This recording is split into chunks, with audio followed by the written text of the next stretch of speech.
I'm so excited to bring this video. It was a crazy little spot that I stumbled upon just about 20 minutes outside of downtown LA. This crazy, creepy, mysterious dam called Big Tahunga Dam. It's off Big Tahunga Canyon Road in the Angeles Crest area, just outside of Tahunga, La Crescenta, La Cañada, Flint Ridge area. Those of you who know Southern California know this area. So there it is from the overlook.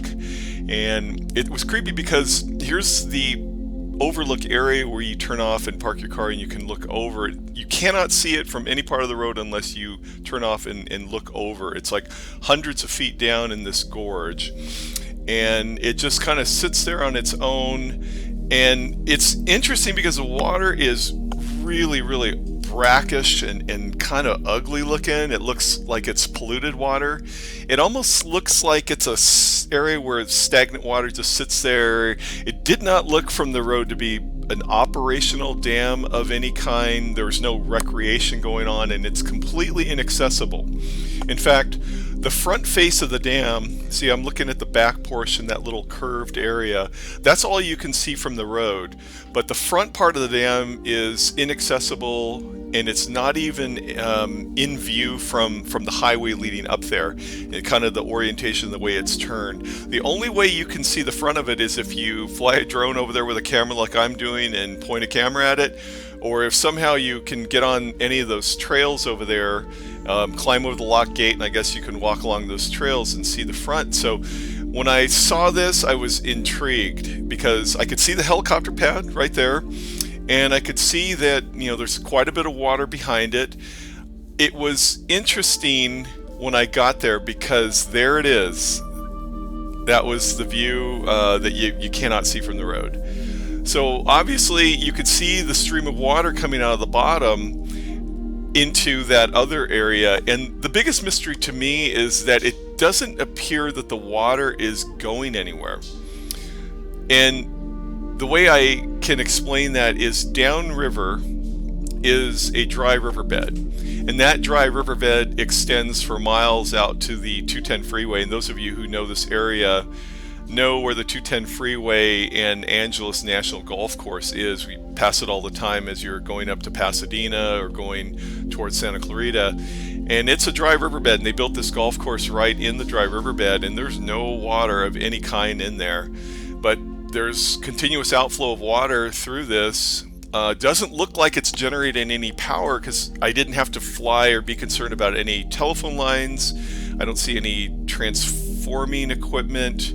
It looks like it's operational because there's kind of a control tower there, but if you look down there, there's no river downstream where the water is. It's just downstream about a mile or so where you can walk into the dry riverbed. It's dry, completely dry, but you can see a continuous outflow of water.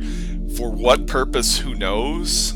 I don't know if it's for drinking purposes because it's so brackish and ugly, and that's kind of a view of looking up towards the road and the overlook area. You can see just how far down it is. It's at least 250 feet down below the road with this continuous outflow of water. The water, again, is just brackish and ugly looking, and I was really curious, and I started to get a little bit concerned as I flew into the gorge to see how far the gorge went to kind of trace the source of the water. So that's what I'm doing now.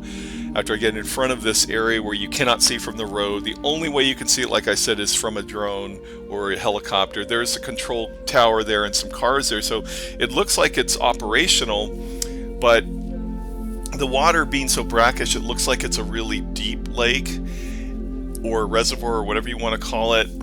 And it's creepy for that purpose because as I was flying around it, I was imagining like what would happen if I fell into this thing. How would I get out? And when you go deeper into the gorge, you can see the cliffs just rise up. These are sheer, really steep cliffs on either side. And if you fell in, you would have a real hard time getting out. You'd probably panic because of the water as well. And I also got a view of some creepy things in the water as well, and I'm coming up upon that right now. As I'm flying down there looking for the source, I saw this area there. It looked like a debris pile that was all coagulated in this little corner spot. You could see this from the road, and yeah, I mean, tell me what you think that looks like. I think I know what it looks like, and it's pretty damn gross. But it's all just sort of sitting there in that corner, and so I'm starting to fly a little bit closer to the wall here, and then you'll see in a minute or so I get lost in this gorge because it's very disorienting when you have cliffs on either side and then this kind of deep water in the middle and no real shoreline. So this is kind of the gorgey part of it. And as I flew through, this is the area that you cannot see. This area is completely out of sight from the road. And so I was pretty excited to fly through, but I started to get disoriented and almost like a claustrophobic feeling. I'm not really sure how to describe that. But as I flew through here, I could see these cliffs that rise up hundreds of feet. Actually, they probably go up more than that. And no discernible shoreline in this area. And I just kept wondering, like, where am I? So I got lost here. I started to lose signal because as I moved deeper into the gorge, I was losing signal, and so I gained some altitude and I didn't know where I was, and so I kind of panicked. But then I turned there and I saw, oh, there's the dam. So then I got my orientation, got my bearings there. Not until I rose up a couple hundred feet and could see where the dam was. So then I kept going, and this area, this gorge, just kept going further along. And here's another little mysterious thing where I flew over and I missed this mysterious island that's in the middle there. It was kind of at that view right there, but I missed it. It looked like it was part of the cliff in front of me.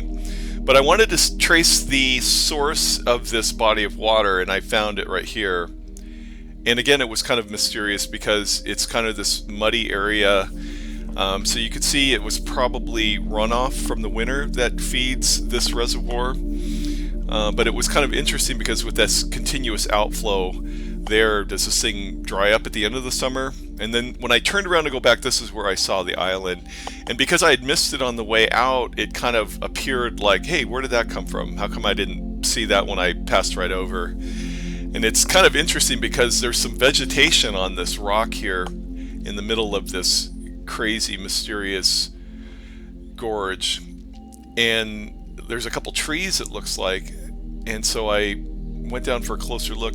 At this point, I noticed some shimmering things on the water. It looked like there were things swimming in there, and you can see it a little bit. I took the view here just to see how far up the mountains are, and those things are really, really high. It's really hard to really get a perspective on it, but you could see some of that shimmering light around the water. That was kind of crazy. So after I took some photos of the island, I flew back to the original dam to get some views from the top to just kind of get a nice little overview, and then I decided it was time to fly back. So this is kind of a view of where I parked, the road, Big Tehunga Canyon, and the overlook area. So this is where I parked over here, and the overlook area is kind of creepy as well because it's the monument there is covered with graffiti. It looks like people park there and drink. I tried to land it right on that spot where I took off, but I didn't quite make it.